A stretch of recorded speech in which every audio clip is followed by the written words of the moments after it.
ہے۔ کون سا؟ بھئی اس کی جو ہے اتنے راوی ہیں، فلاں سے روایت ہے، اس نے اس سے روایت کیا، اس نے اس سے۔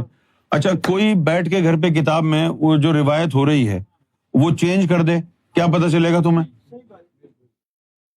سند اس کی حدیث کی اوتھینٹسٹی کیسے قائم کرتے ہیں کہ بھئی یہ اس نے روایت کیا وہ بھی سچا تھا، اس سے روایت کیا وہ بھی صحابی تھا، اس سے روایت کیا وہ بھی صحیح تھا، وہ بھی صحیح تھا، وہ بھی صحیح تھا۔ یہ تو تم نے لکھا ہے نا، وہ بندے تو تمہارے سامنے نہیں ہیں نا جن کے بارے میں لکھا ہے کہ یہ صحیح تھے۔ آپ کو معلوم ہے کہ بخاری شریف کے، مسلم شریف کے اندر ہزاروں روایتیں ان لوگوں سے ہیں جنہوں نے کربلا میں رسول اللہ کے نواسے کو شہید کیا۔ ہزاروں حدیثیں ان سے ہیں جو رسول اللہ کے گستاخ تھے، ہزاروں حدیثیں ان سے ہیں جو مولا علی کے دشمن تھے۔ اور اسٹینڈرڈ سند حدیث کی کیا رکھی ہے کہ 7 اصحاب کبار ہوں جنہوں نے کبھی زندگی میں جھوٹ نہ بولا ہو، اگر ان 7 اصحاب کبار سے حدیث روایت کردہ ہو تو پھر وہ حدیث جو ہے احسن کہلائے گی۔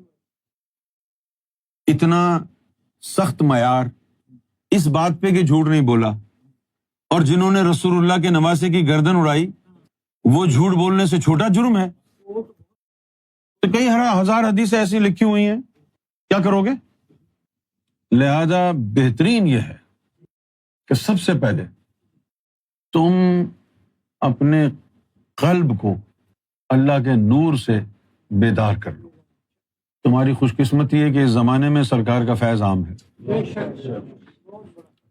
ابھی حدیثوں کی طرف نہیں جاؤ، ابھی دل کی طہارت کی طرف جاؤ، کیونکہ وہی محشر کی گارنٹی ہے۔ اللہ تجھ سے یہ نہیں پوچھے گا کتنی حدیثیں یاد ہیں تجھے، اللہ تجھ سے یہ پوچھے گا کہ تیرا قلب مبارک پاک ہے یا نہیں۔ یوم لا ینفع مال ولا بنون الا من آتی اللہ بقلب سلیم۔ اللہ تعالیٰ تو یہ پوچھے گا کہ تیرا قلب سلیم ہے یا نہیں ہے، وہ یہ تھوڑی پوچھے گا کتنی حدیثیں یاد ہیں، نہ وہ یہ پوچھے گا کتنا قرآن یاد ہے،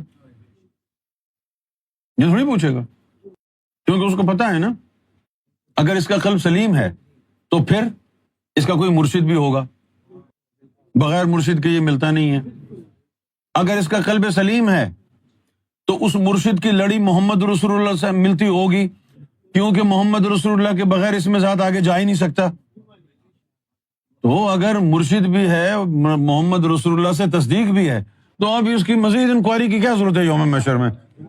جن ہستیوں نے زمین پر ہی اس کی تصدیق کر دی ہے، ان کے نام پر جیتا مرتا تھا، اب اس کو یہاں پر ذلیل و رسوا کرنے کی کیا ضرورت ہے؟ قلب سلیم ہے تو جانے دو، اس کو روکو مت۔ جیسے ای گیٹ ہے، پاسپورٹ رکھو اور گزر جاؤ، سوال کرنے کی ضرورت ہی نہیں ہے۔ تو ابھی تمہارے لیے بہتر یہ ہے کہ تمہیں قرآن سے کچھ سمجھ میں نہیں آیا نا، حدیث سے کیا آئے گا؟ تم کیا سمجھ میں آیا قرآن سے؟ قرآن سے تمہاری سمجھ میں کچھ آیا ہوتا تو تم 73 فرقے بنا لیتے۔ یہ تم سارے ہی قرآن پڑھتے ہو نا، شیعہ، سنی، بریلوی، وہابی، اہل حدیث، دیوبندی، سبھی پڑھتے ہیں نا قرآن، تو پھر تم الگ الگ کیوں ہو؟ ایک کتاب پڑھ کے 73 رائے کیسے بنی؟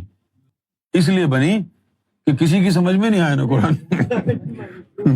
سمجھ میں آیا ہوتا تو ہدایت پر ہوتے نا، شیعہ، سنی، وہابی، دیوبندی، بریلوی نہ ہوتے تم۔ اب یہ قرآن سمجھ میں کب آتا ہے؟ یہ قرآن تب سمجھ میں آتا ہے کہ جب اللہ تعالی قرآن کی فقہ اور توفیق تمہیں عطا کرے۔ اور یہ توفیق باللہ کب عطا ہوتی ہے؟ یہ اللہ کی توفیق پاکیزہ قلب کو عطا ہوتی ہے۔ جب تمہارے دل میں اللہ کا نور آ جائے گا تو پھر اللہ تعالیٰ قرآن کی فقہ تمہارے قلب پہ نازل کر دے گا، پھر تم قرآن پڑھو گے، حلق میں نہیں اترے گا، سیدھا دل میں جائے گا۔ جو بھی چیز دل میں اتر جائے گی نا وہ تو نس نس میں چلی جائے گی۔ اب اس قرآن پہ تم عمل کرنے کا سوچو بھی مت، قرآن کا نور اندر چلا گیا، جو قرآن نے بات کہی ہوگی نا تیرے ہاتھ پاؤں خود قرآن کے تابع ہو جائیں گے۔ یہی بات ہے اللہ کے رسول کی جو حدیث ہے کہ تیرے جسم میں گوشت کا ایک لوتھڑا ایسا ہے، اس کی اصلاح ہو جائے پورے جسم کی اصلاح ہو جاتی ہے۔ اگر وہی فساد میں مبتلا ہو تو پورا جسم فساد میں مبتلا رہتا ہے۔ یاد رکھ وہ تیرا قلب ہے۔ اب یہ وہی بات ہے جو قرآن سے ثابت ہے۔ قرآن بھی کہتا ہے وَمَن يُؤْمِن بِاللَّهِ يَهْدِ قَلْبَهُ، اللہ تعالیٰ بھی انسان کے قلب کو ہدایت دیتا ہے۔ ہمارا جو دل ہے، ہمارا جو قلب ہے، اس کی مثال ایسے ہے جیسے کسی